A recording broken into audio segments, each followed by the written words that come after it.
Hello, everyone. Welcome back to another episode of the Up-Beet Dietitians podcast. Hello, guys. Welcome back to the pod.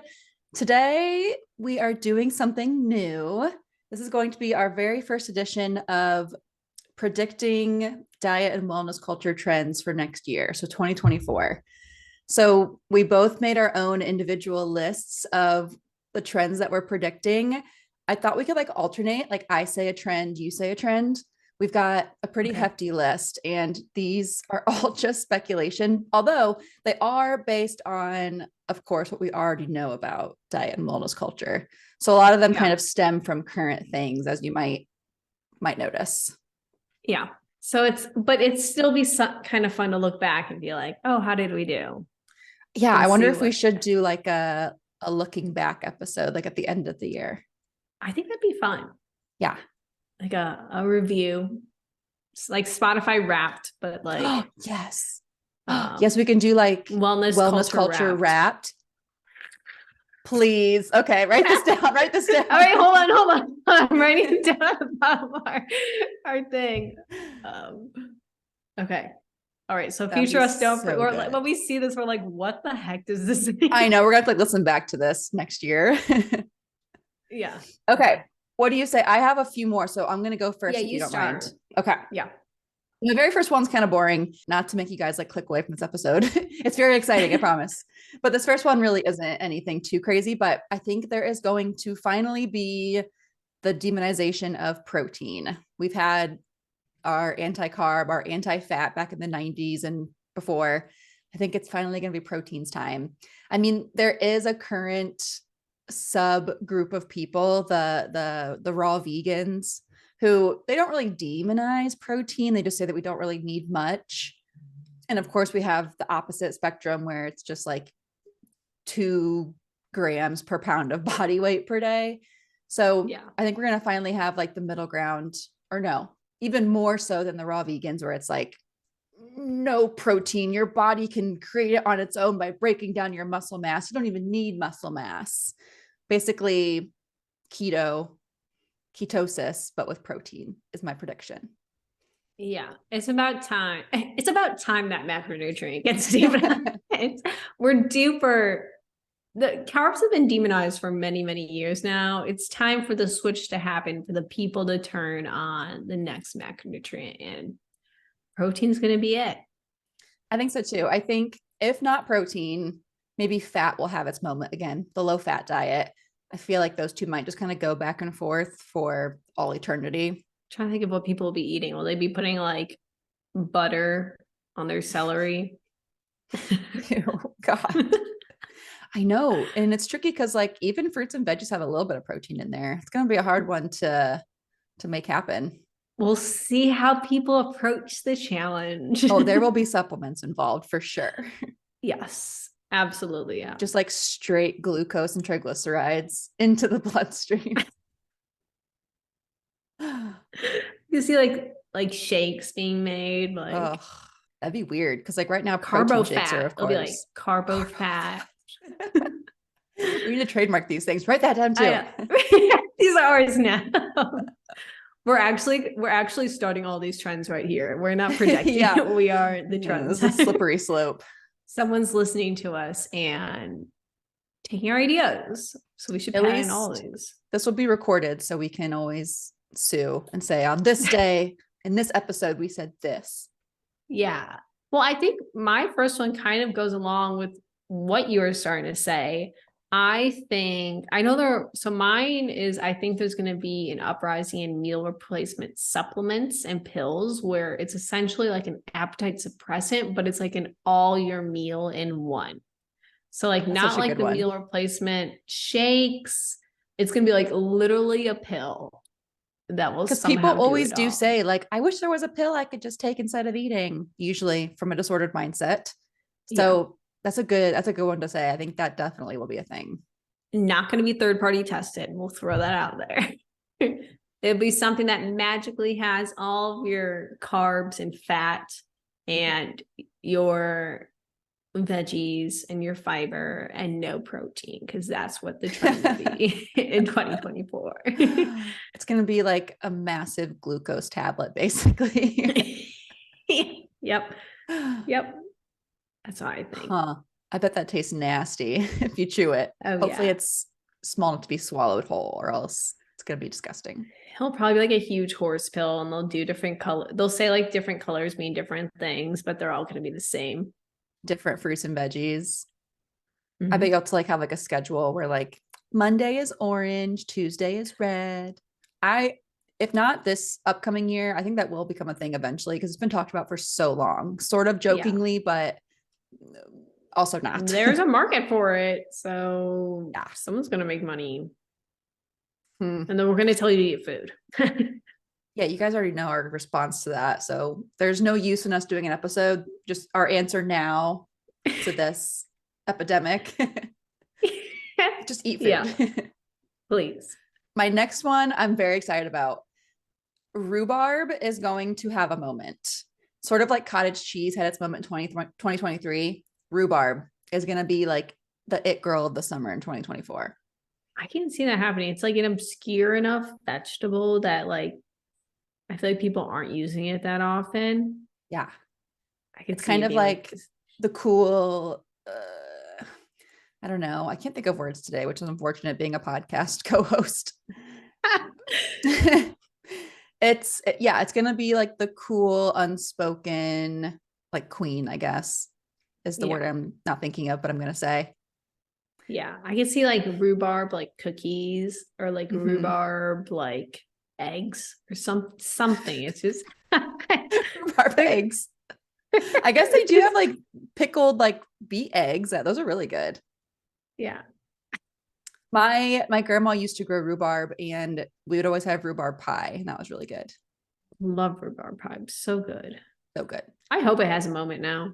I was gonna I'm say if it excited. doesn't, let's We'll bring it start to it. fruition. Yeah. Yeah, these aren't all bad things. We're gonna bring some of these to light. Yeah. First one being rhubarb. My next one isn't anything crazy. I just think there's more to be explored here is the like weight loss industry taking more or trying to take more from the food freedom world. We've already seen it with intuitive eating. We've already seen like some like weight loss. I guess like I've seen a lot of accounts like preaching food freedom and how they lost weight with it. I think there's going to be something like Noom or something, maybe not, I don't know if a program like that, but there's just going to be more advertising for trying to take over the food freedom space Yeah. while catering to weight loss. It's like something that does already exist is the Whole30 food freedom book. I made a YouTube video about that recently, talking about how doing Whole30, which is like insanely restrictive, will help you really identify your cravings and the foods that your body feels the best with by cutting out things that almost everybody tolerates. Yeah. I think that's definitely going to be a thing. And tying that, I can have one of mine kind of going out of order, tie into that. I think there is going to be more coming to the surface about the long-term effects of the injectables like Ozempic and Mounjaro. We're going to just continue to get stories about how people are reacting to that after being on it for 6 months, a year, and longer. And I think along with Weight Watchers and Noom offering those, Optavia is going to be the next one. Oh And yeah. I thought of just Whole30 just now too. I think they will also get on that train. I'm nervous to see what comes out after the long-term effects of these injectables, but also I 100% Optavia is probably in the works right now. They're probably waiting till January 1st and they're going to be like, hey guys. Yeah. Like I'm surprised they haven't yet. Not only can you do all these random other programs, we'll ship you the syringe and Exactly, you because can they pair it with literally, this protein shake. exactly, like they already have products. So it would just go so seamlessly together, unfortunately.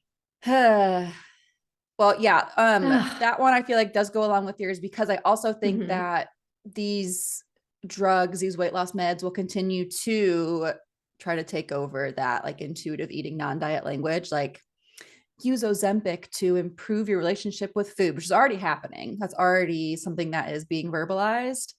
Mhm. That is a more in-depth combo to be had, because I think what they mean is something different, like the people who say that. But I think that will continue to be said. They're going to try to hijack it and continue. Well, they're trying to now. They're going to continue to try to hijack it. Okay, I kind of went back to my list. Do you want to go to your next one? Yes. I feel like juicing is going to come back. I don't know what it is. Hey, with the low protein thing, this makes sense. Yes. Put all your fruits and veggies in one and then throw that butter stick in there. Juicing. I don't know. I just feel like I don't think it's good. Like the celery juice hype. I don't know if it's going to be juicing in general. It could be rhubarb juice. We did not plan this. It all comes together. We should get hired. You know how there's like marketing people who predict trends and like fashion and stuff like that? We should be hired as the wellness trend predictors, but we're not predicting all necessarily good things, really. We're just predicting what's going to happen. Yeah. But I feel like though. Juicing's going to have a moment again with the rhubarb. Rhubarb juice. I'm telling you guys, we made our list separate from each other. So we did not plan that. That's hilarious. We were on the same page. I mean, rhubarb is basically the fruit version of celery. So that makes so much sense.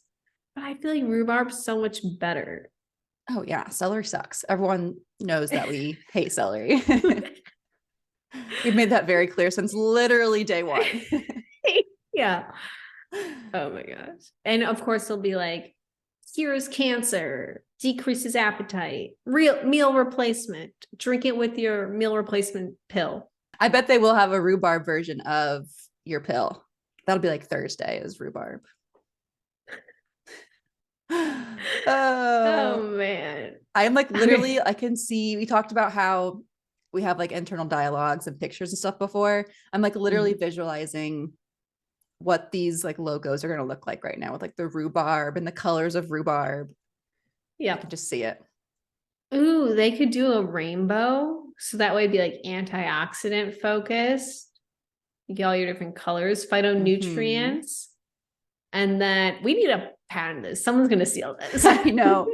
Someone's going to steal it and do harm is the bad thing. Yeah. They're going to use it for the worst. Yeah. And then they're going to be like, it's going to be called like rainbow skinny, but not diet. It's going to be like rainbow skinny freedom. Food free. Yeah. Intuitive rhubarb thins or something like that. It's going to be like, what? And it'll be all the rage. And we'll just be sitting here at our Wellness Culture Wrapped episode being like, what have we done? We'll be laughing all the way to the bank though. That's true. And then we'll take that money to buy them out and shut them down. Yeah. Yeah. Or we'll transform into something better. I don't know what we'll see how we feel. But we'll see what 2020 for us feels like. Okay. My next one I'm excited about. I think that there are going to be, I guess, even more. It's already kind of a thing, as I'll describe, even more highly processed foods that are often demonized that are going to be glorified by wellness culture. So we already have like the wellness sodas, the Olippops, the Poppies, those guys that will keep being a thing for a little while. I think we're also going to get like a wellness ramen, which is going to be so expensive and inaccessible. Oh yeah. Wellness hot dogs, same idea, super expensive, can't actually afford it. And the kicker is going to be, they're going to be so similar in terms of nutrient composition to the regular ramen and hot dogs. Yeah. My other one was just wellness cereal, which kind of already is a thing. There's all kinds of like keto cereals, high fiber, whatever. But there's going to be more of that, I think, too, because cereal is often very demonized as a processed food. When I saw your notes on this, I was like, oh my gosh, yes. Especially the ramen. Like there's so much rise in popularity around different ramens on TikTok. There's 100% going to be a wellness ramen. I mean, it's it's also just so demonized, and it's like known as like the poor person's food. It's so cheap. So they're going to make it into the super expensive version that is going to make you feel guilty for eating regular ramen even more than you probably already do. Yeah. Because you can't afford the wellness ramen. That's like $6 a pack. Yeah. And it's literally the same, like same amount of sodium, no extra vitamins and minerals. I don't know what they're going to put in it yet. I haven't gotten that far into my thought process, but it's going to be way more expensive. Rhubarb. Oh my gosh. Rhubarb is going to be everywhere. Poor rhubarb is already getting abused. It's going to be cauliflower treatment. Oh my gosh. But yeah, 100%. This is making problems where there don't need to be problems and creating guilt where we don't need anymore. I feel like potato chips are kind of already there, like with like the veggie straws and that sort of thing. But I could see that continuing to grow too. Just any like regularly demonized, highly processed food like that, wellness culture is going to take it over and find a way to make healthy, it theirs. clean version. Yeah. I feel like my next one might kind of go into that as well. I mean, yeah. I think in the, I'm going to say general scope, because in Asian culture, this is not true. But, well, it is true, but like in a good way. I think white rice is going to have a complete 180, and that people are going to start demonizing like brown rice and wild rice, and white rice will be put on top. Ooh, yeah. Quinoa is going to get kicked to the curb. They're going to hate quinoa. Too much protein in the quinoa. Oh my gosh, this makes so much sense. We're geniuses. So smart. Someone hire us. We are marketing geniuses. But yeah, white rice is cheap, demonized, and then the prices are going to go up of white rice, and all the Asian people will be mad, myself included. That's warranted, I think. My next one, I just thought of something funny. It is going to be prebiotic and probiotic energy drinks. So again, like kind of like the Olipop and the Poppy, but it's going to be like energy drinks. There will be a rhubarb flavor. I just thought of that. Yes, absolutely. There will be. I feel like things like Celsius, they kind of market like adding like a ton of vitamins and minerals and stuff, but I think it's going to be like even more like wellness girly, like green juice type energy drink sort of thing. That makes me nervous because I would poop my pants. Like I'm scared of Olipop. I haven't tried Olipop yet because I'm afraid. It's a lot of fiber. I'm an IBS girly, so yeah, I tread lightly with that. Yeah. But like the caffeine with the prebiotics and the probiotics. Plus whatever else they add into it to make it like wellnessy. I mean, colostrum. It'll probably also be weight loss. Because you'll be pooping boosting. So much. Exactly. It'll be detoxing, energy boosting, rhubarb flavored, vitamin B12 wellness energy drink. There we go. They also have an injectable version too. Oh my god. What a scary I hope we're place. not right. I hope we're not right. I hope we're so off with all of this. That makes me nervous though. I hope they makes a lot of sense though, I think. Not to toot my own horn, but it's only a matter of time. Yeah. Yeah, I'm surprised they haven't added like pre and probiotics to energy drinks yet. I feel like it'd be so easy for them to do that. Or at least say they added them. That's true. They don't even have to disclose it. It doesn't even have to be real if it's not being tested. Maybe we shouldn't have told them that. Maybe we should. How to get around the rules. With this whole like low protein thing and all this fiber and carbs, I'm worried about the world's plumbers. My condolences to the plumbers in 2024. Yes. Check in with your plumber friends, please, because they're about to have a rough year. This is so stupid. I love this. I could do this all day, every day. Yeah. Like we're literally just making things. Well, we're not making a lot of these are coming from places that hold some truth, and we're just allowing our imagination to run wild now. Thriving. I feel like there could be something from this that will be for good, but I'm feeling that feeling when you're like doing what you're meant to be doing. We are meant to be guessing the trend. Well, I this is know. good because people like will hopefully kind of understand what we're thinking, and then they can, and then like you guys can apply it. Yeah, we're giving warnings. That can be like our us doing good is we're warning you of what's going to happen and telling you how you can approach it when it does come to We're fruition. actually fortune tellers. Your next Anyway, one is so on point. my next one, I don't even know if it's a trend, but I think this is going to happen. It's just a matter of time. I think Bloom is going to fall into a huge lawsuit because of the lack of disclosure around their influencer collaborations. It's Like, gonna be like Herbalife when they had their whole FTC yep. thing. People are gonna, there's gonna be like effects of it. People weren't like, they're like, oh, I didn't know this was an ad. It's gonna be, the marketing world is not gonna be happy, and someone's gonna come after them. People keep talking about like the shift in tone of influencing, like hopefully for the better, where it's like it's not going to be the dolled up stereotypical like hot girls who are like the influencers who are like way out of touch. They're saying it's going to be like those who are just normal, have normal kitchens, normal homes, normal budgets. And hopefully that means that things like this, just all the things that make no sense and are not, they're all out of touch, will hopefully just become less popular. Yes. Yeah. Yeah, I could see this one. This was a good one. I am surprised it hasn't happened yet, but also not surprised it hasn't happened yet. Yeah.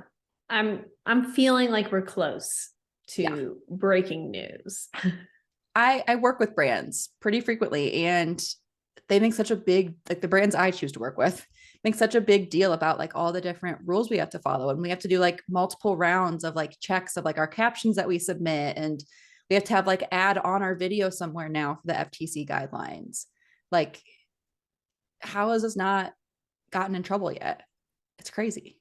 It's a matter of time. Let's talk about your next one because I'm about to like have an aneurysm over it. Okay, so we have Gwyneth Paltrow and her whatever chiropractor friend, the intuitive fasting diet, right? Fasting is still a thing. It will still be a thing in 2024, but I don't know who's going to create it yet aside from us. But we're going to have the intuitive carnivore diet. I hate to say it, but we all know it's true. And they're going to be public enemy number one because protein is going to get demonized, or this will lead to the downfall yes, of protein and the rise of rhubarb. Because you know the carnivores don't eat rhubarb. We need to put rise of rhubarb on a shirt right now.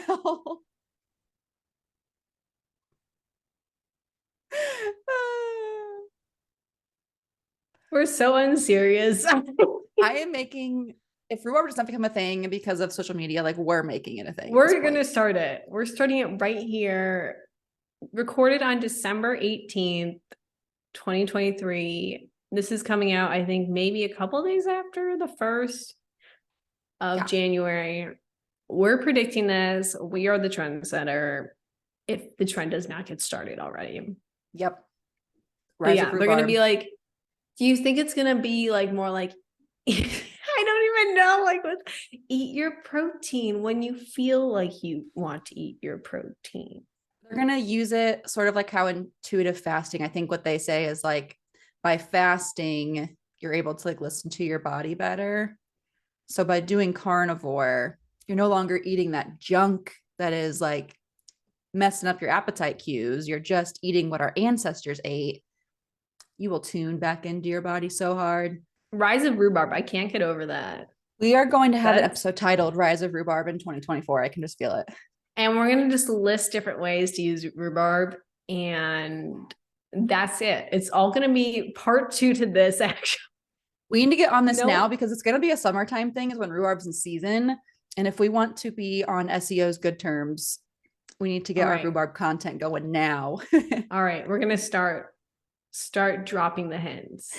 Well, one of our next episodes we'll record will be ready. So we're going to ditch our Beet logo and it's going to be rhubarb. Rhubarb. I can see this though. This one just makes sense. It's only a matter of time. Mhm. A lot of themes going on, but the carnivore diet, the keto to carnivore diet to intuitive carnivore diet.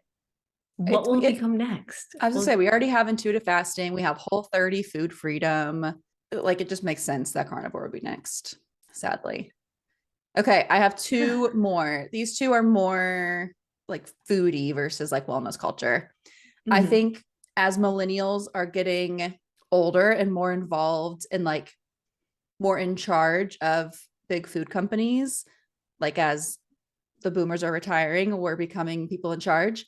There's going to be more 90s foods coming back because we're just such a nostalgic group of people. So all those foods that you ate in the 90s and early 2000s, not all of them, but a lot of them will be coming back. Like the ones I thought of were cream savers. So good. I do miss those. Do you know what kudos bars are? I don't know what any of these are. I'm what Googling cream it. savers are? I'm Googling as we talk. Oh my gosh. Cream savers are Oh, so I do. good. Yes. These are so good. Okay, look up kudos bars next. You know what those are? Yes. I didn't have these very much. I don't think I was allowed to have these. They weren't in my house either, I don't think. We did have yogos though from time to time, which is my other Are thing those that I like think the is gonna little come back. yogurt things? Yeah, they're like really Yes. tiny little balls. I love these. I was also gonna add grips to my list, but those are still a thing. Oh, Like I Googled it and like I think Target and Walmart sell them right now. I love those as well. I hope Yeah. all these foods come back. So that's my other trend. This one's fun. This one's not a bad thing. And I do think it is because again, like millennials are becoming the higher ups in these food companies. Boomers are retiring. We love nostalgia. We're bringing these things back. Because boomers don't care about cream savers. It's the millennials. Cream savers are too high in fat and they've been conditioned to not like fat. That's very true. Ooh, there will be rhubarb cream savers.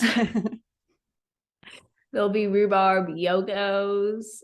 There'll be special edition rhubarb kudos bars, which just little chunks of rhubarb. I don't know if it probably wouldn't be good, but it'd be like advertised like a wellness bar. True.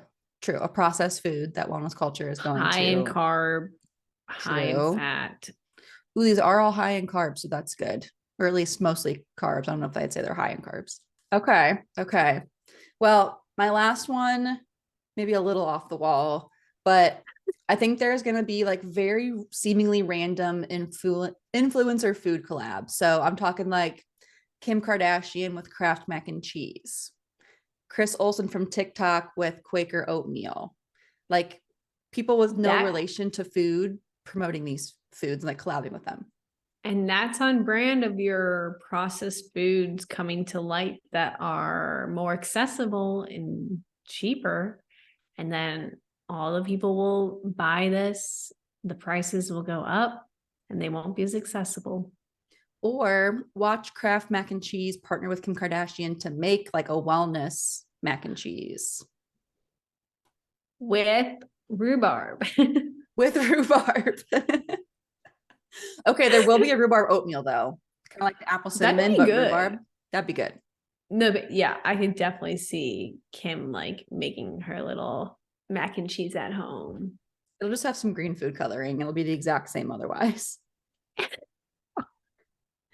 I was trying to think of like other like makeup influencers that would do certain food collabs. Thinking like Michaela, what's her name with the accent, the Boston accent. Oh yeah. But I was like, what would she endorse? What big brand? I was thinking like General Mills or something. Nestle. She'll have like her own brand of cereal or like her own chocolate chips. She would do something to somehow make it makeup friendly. A food that you can eat, but also goes on as makeup. What can you like? I'm trying to think of like something powdery. Powdered peanut butter comes back. Oh, but that time it's gonna be low protein powdered peanut butter that can be used as a baking powder, but you can also eat it. Yes. Ugh.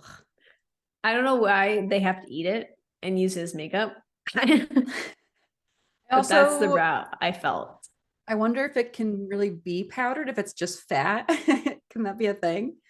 Can fat be a powder? Are there any powdered fats that exist? We need food science babe to chime in on this one. Yeah. Okay, I was like, powdered milk? Or Hank Green. Powdered milk? Do they have like whole milk, powdered milk? I don't actually That's why I know. don't know. I feel like it's gonna be like I a guess like lower fat one.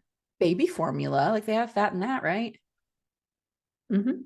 But it's not like just fat. That's the thing, which We is need what. a high fat powder source that can be used as Wait, why does it have to be a powder for the face? Why can't we just use like peanut butter for the I face? felt I was thinking that, but I was like, I don't know what the texture will look like. I feel like the powder would go Well, down it's the not makeup. lightest. It's a face mask.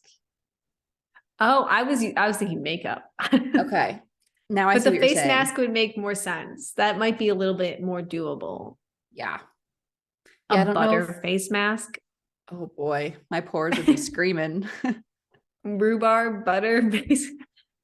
Rhubarb butter boards. Oh my gosh. Wow.